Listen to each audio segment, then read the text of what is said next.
Oke,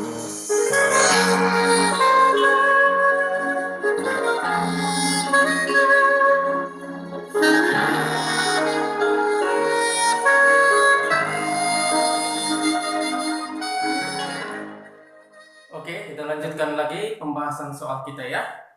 Untuk soal selanjutnya, ini ada kawat lurus yang berarus I diletakkan di antara kutub magnet seperti pada gambar. Arah gaya magnet pada kawat adalah searah dengan, ya, yang ditanya adalah arah gaya magnetnya, ya. Jadi kita tidak tentukan nilainya sekarang, yang kita tentukan adalah arahnya. Di sini ada saya buatkan arah dari sumbunya yang ada 3 sumbu, yaitu sumbu X, sumbu Y, dan sumbu Z. Jadi kalau kita mau membayangkan bagaimana arah sumbunya, ini misalnya ada 3 spidol ini ya. Ini yang tegak ini kita buat sumbu Y. Kemudian yang horizontal ini sumbu X dan sumbu Z ini nah. Ya. Ini sumbu Y, ini sumbu X, dan ini sumbu Z. Ya. Jadi kalau arah sumbu Z positif ke arah sini, yaitu ini, maka yang Z negatif Z-nya itu ke arah belakang sana kan? Berarti ke sini negatif Z. Kemudian negatif X ke arah kiri. Ini negatif X, dan ke arah bawah ini adalah negatif Y. Ya. Oke, ini positif Y atau Y positif, tidak masalah ya. Oke, sekarang kita lihat arahnya. Kalau gaya Lorentz pada kawat lurus yang kita pelajari sebelumnya itu menggunakan kaidah tangan kanan, ya. Ini menyatakan arah arus listrik, ini menyatakan arah induksi magnetik, kuat medan magnet, dan ini menyatakan gaya Lorentz-nya. Jadi arah dari induksi magnetik yang saya jelaskan sebelumnya yaitu dari kutub utara menuju kutub selatan. Berarti di bawah ini kutub utara, kutub selatan di sini. Berarti arah dari B-nya ke atas. Bisa seperti ini, bisa seperti ini, bisa seperti ini, bisa gini. Pokoknya ke atas. Jadi arah B-nya ke atas yaitu Y positif ya. Berarti B-nya itu ke Y positif atau positif Y. Arah B-nya karena ke atas dia kan. Kemudian arah dari arusnya, kuat arusnya kan ke kiri. Berarti kuat arusnya ke kiri. Berarti sudah pastilah seperti ini. Berarti ke kiri, ini ke kiri apa ini? Negatif X. Berarti I-nya negatif X. Sekarang pertanyaannya arah dari gaya magnet ini, yang ini, kemana gitu ya? Oke, arah dari gaya magnetnya itu pasti ke arah dalam sana. Ke arah dalam sana itu ke dalam papan tulis ini, berarti gayanya itu ke Z negatif. Berarti F-nya itu ke arah negatif Z. Ya. Inilah jawabannya. Ya, itu soal. Oke, kita lanjut ke soal berikutnya.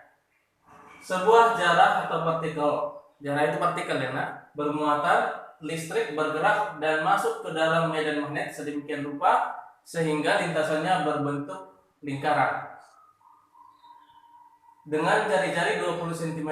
Jika jarah lain bergerak dengan laju 1,2 kalinya jarah pertama, maka jari-jari lingkarannya 40 cm ya. Ini berarti bahwa perbandingan massa permuatan jarah pertama dengan yang kedua adalah. Oke. Jadi kalau ada partikel yang masuk ke daerah medan magnetik dan dia membentuk lintasannya berupa lingkaran, maka sinusnya itu 90 derajat, ya. Jadi gaya Lorentz untuk muatan yang bergerak yang kita pelajari sebelumnya, gaya Lorentz itu rumusnya adalah Q B V sin theta gitu kan, Q B V sin theta.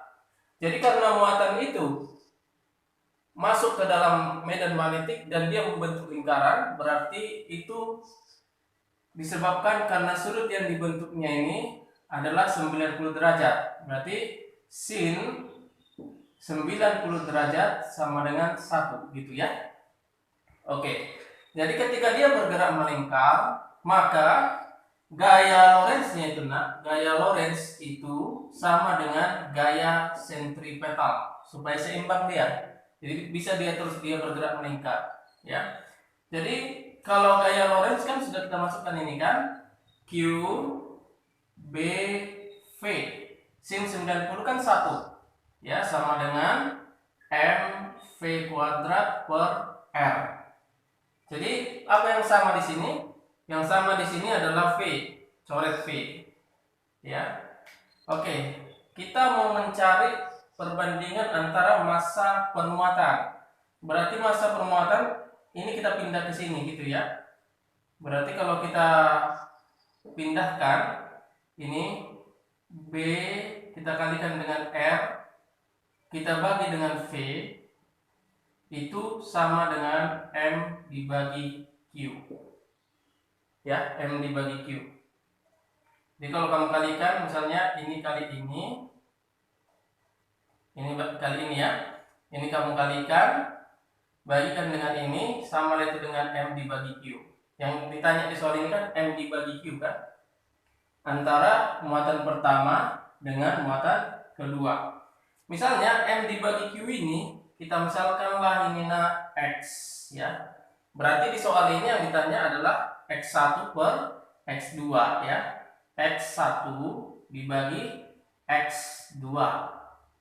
Yang sebanding dengan M per Q ini, yang sebanding dengan X itu kan B dan R kan? Dan berbanding terbalik dengan V gitu. Tapi dalam soal ini dia berada pada daerah medan magnetik yang serba sama. Jadi B-nya itu sama. Di sini kan tidak diketahui di dalam soal ini induksi magnetiknya berubah. Jadi kalau tidak berubah induksi magnetiknya, kita anggaplah dia sama gitu ya. Oke, berarti ini kita anggap sama, berarti yang berubah R dan V ya. Jadi X1 per X2 kita buat jadi apa dia? R1 bagi R2 kita kalikan dengan apa? V2 banding V1 gitu dia. Ya, berarti X1 banding X2 sama dengan R1 banding R2. Berarti R1 banding R2. Yang mana R1-nya 20 banding R2 40. V2-nya berapa? 1,2 kalinya ya dari V1 kita bagi dengan V1 gitu dia. Jadi apa yang sama di sini? Yang sama adalah V1 gitu. Ini kita bagi, hasilnya di sini kan 2. 1,2 dibagi 2 itu adalah 0,6. Kalau kita buat pecahan 3 per 5. Inilah perbandingannya ya. Perbandingan massa permuatan dari jarah atau partikel 1 terhadap jarah atau partikel 2 ya. Kita lanjut ke soal berikutnya. Oke, perhatikan ya soal berikutnya. Ini ada dua kawat lurus P dan Q. Ini kawat P dan ini kawat Q. Diletakkan sejajar dan terpisah 3 cm. Jadi kedua kawat ini terpisah sejauh 3 cm ya. Kawat R yang dialiri arus 1 ampere, ya ini kawat R 1 ampere. Ya, 1 ampere akan mengalami gaya magnetik yang besarnya 0 jika diletakkan di mana. Jadi kawat R ini belum tahu kita mau letakkan di sebelah kanan, di sebelah kiri, atau di antara. Ya, jadi kita harus tahu dulu di mana diletakkan, ya, dan berapa jauh jaraknya dia dari kawat pertama atau kawat kedua. Ya. Jadi seandainya begini, seandainya kita buat kawat R itu di sebelah kiri ini, harusnya kan ke atas gitu ya. Harusnya ke atas. Kalau kita buat di sebelah kiri ini, berarti gaya Lorentz antara kawat P dengan R, ini kawat R ini pasti saling tarik menarik gitu ya. Ini pasti tarik menarik karena dia searah gitu. Kemudian kawat Q dengan R juga tarik menarik karena ini searah dengan ini. Udah. Pertama ini searah dengan ini searah dengan ini. Jadi dia tidak mungkin menghasilkan gaya Lorentz yang sama dengan 0. Kenapa? Karena dia searah. Kalian buat pun misalnya arah arus ini ke bawah, tetap juga tidak menghasilkan medan gaya Lorentz yang sama dengan 0. Ya. Oke, jadi di sini salah. Tidak mungkin di sini. Kalau kita buat di sebelah kanan ini kawat R-nya, berarti ini sama ini tarik menarik gitu ya, ke sini. Ini sama ini tarik menarik juga ke sini. Jadi ini nggak mungkin bisa menghasilkan gaya Lorentz sama dengan 0. Karena sudah kita pelajari kalau kawat yang sejajar itu pasti tarik menarik. Jadi ini sama ini tarik menarik, ini sama ini tarik menarik, arahnya ke kiri dua-duanya, itu pasti tidak menghasilkan gaya Lorentz sama dengan 0. Kemungkinan besar dan pasti gaya Lorentz sama dengan 0 kalau dia diletakkan di antara kedua kawat ini. Jadi kawat ini kita pindah ke sini, gitu ya. Jadi kawat R saya misalkan saya buat di sini. Ini kawat R-nya. Ya, jadi ini saya hapus saja dulu ya. Ini saya hapus. Oke. Jadi kita tentukan dulu jaraknya. Jarak antara kawat P dengan R kita misalkan ini adalah X. Ya. Berarti kalau ini X, berarti ini ke sini ya 3 dikurangi dengan X. Gitu ya. Ya kan? Pasnya itu ya. Oke. Jadi interaksi antara kawat P dengan R ini interaksi yang saling tarik menarik. Berarti F1 lah kita buat ya. Kemudian ini sama ini tarik menarik juga karena dia searah. Ini kita buat F2. Jadi di sini yang mungkin bisa menghasilkan gaya sama dengan 0 ya. Jadi karena kawat R ini sudah saya pindah, ya saya hapus lainnya. Oke. Kita lanjut. Di sini kan 1 ampere kan, 1 ampere. Kita hitung gaya Lorentz persatuan panjangnya yang menghasilkan 0, ini ke kanan, ini ke kiri. Berarti gaya 2 persatuan panjang kurang gaya 1 persatuan panjang itu sama dengan 0. Jadi kalau ada dua bilangan yang dikurangkan hasilnya 0, berarti bilangan pertama sama dengan kedua gitu ya. Kalau dua huruf yang dikurangkan hasilnya 0, berarti huruf pertama sama dengan huruf kedua. Jadi kalau ada angka yang dikurangkan hasilnya sama dengan 0, berarti pertama dengan kedua itu sama gitu ya. Oke, kita lanjut. Gaya 2 persatuan panjang itu pasti sama dengan gaya 1 persatuan panjang gitu ya.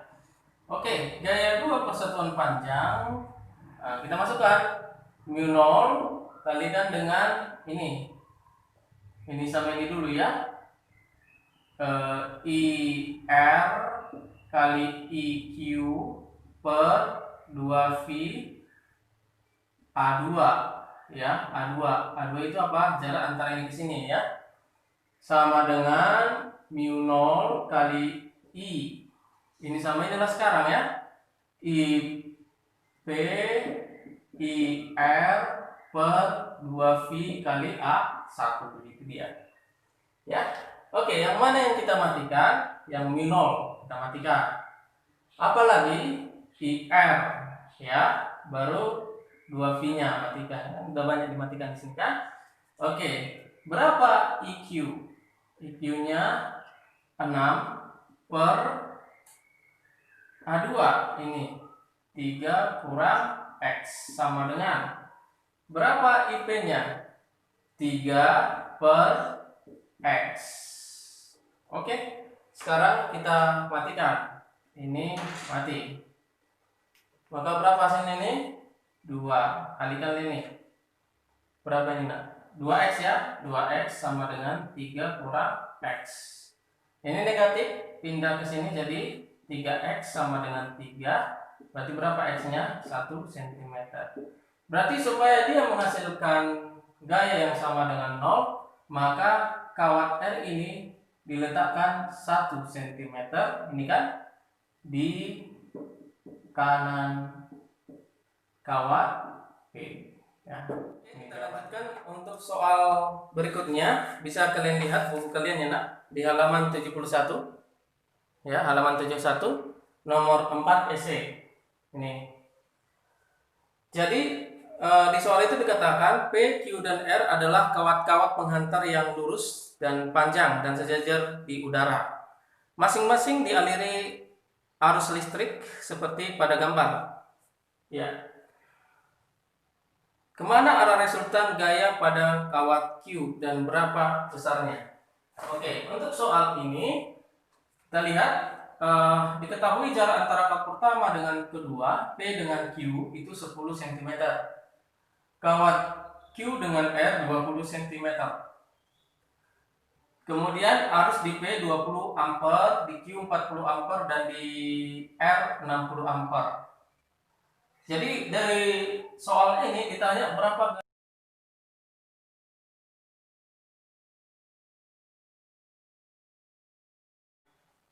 Sekarang kita masukkan dari rumus gaya Lorentz persatuan panjang FL per L itu kan mu 0 I1 I2 per 2 VA kan. Karena yang ditanya gaya Lorentz dan diketahui panjang dari semua kawat yang sama setengah meter, maka ini kita pindahkan ke kanan. Maka ini rumusnya ya. Oke, sekarang kita cari satu-satu. F1 itu sama dengan mu 0 IP kali IQ kali panjangnya nih, ya kan ada panjang di sini karena kali L per 2 V kali A1. Jadi kita masukkan angkanya 4V kali 10 pangkat minus 7. Kemudian IP kali IQ 20 kali 40 berapa? 800 ya. 8 kali 10 pangkat 2 kali panjangnya setengah meter bagi 2V. Berapa jarak ini ke sini? 10 cm ya. Berarti 10 cm itu 10 minus 1 gitu ya. Oke, sekarang kita bagikan ini sama ini 2 ya. 2V habis. Ya, berarti berapa hasilnya ini? F1-nya nak? F1-nya sama dengan 8 kali 10 pangkat minus 4 Newton. Itu dia ya. F1. Kemudian langkah kedua kita cari F2. F2 sama dengan mu 0 I Q kali I R. Q kali I R kali L per 2V kali A2 gitu ya. Oke, kita masukkan angkanya 4V kali 10 minus 7 kali 40 kali 60 2400 berarti 24 kali 10 pangkat 2 kali L nya setengah per 2V kali berapa aduannya? Ini 20 cm ya. 2 kali 10 minus 1 gitu ya. Oke, yang mana yang pantas kita matikan? Ini ya. Berarti ini sama ini bisa kan? 12 ya. Maka hasilnya ini F2 nya sama dengan 12 kali 10 minus 4 Newton. Itu. Jadi lebih besar F2 dibanding F1. Berarti arahnya ke kanan. Jadi arahnya itu ke kanan. Ke kanan itu atau ke kawat R. Kenapa? Karena F2 lebih besar dari F1. F2-nya 12, F1-nya 8. Ya, sekarang nilainya. FQ itu yang lebih besar kurang yang kecil. Berarti 12 kurang 8. 4. Tadi 10 minus 4 Newton. Ya. Oke, ini hasilnya ya. Oke, untuk soal yang nomor 5-nya Itu soal yang nomor 5-nya, nak. Caranya sama dengan cara nomor 4. Itu dia. Loh, ini ada Pak yang 6 cm. Yang 6 cm ini kamu cuma mau mencari jaraknya saja supaya dapat nanti jarak kawat pertama, kawat P ke sana, ke ujung sini. Ya. Jadi A1-nya ini ke sini, A2-nya ini ke sini. Supaya dapat menjarak ini ke sini, ya. Jadi caranya sama, ya.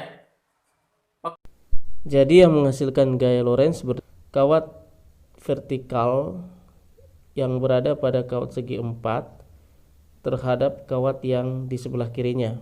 Sedangkan kawat yang horizontal itu tidak menghasilkan gaya Lorentz terhadap kawat yang di sebelah kirinya karena kawat yang horizontal pada segi 4 itu tidak sejajar dengan kawat yang di sebelah kirinya. Oke. Ya, sampai di sini ya materi kita. Selamat pagi.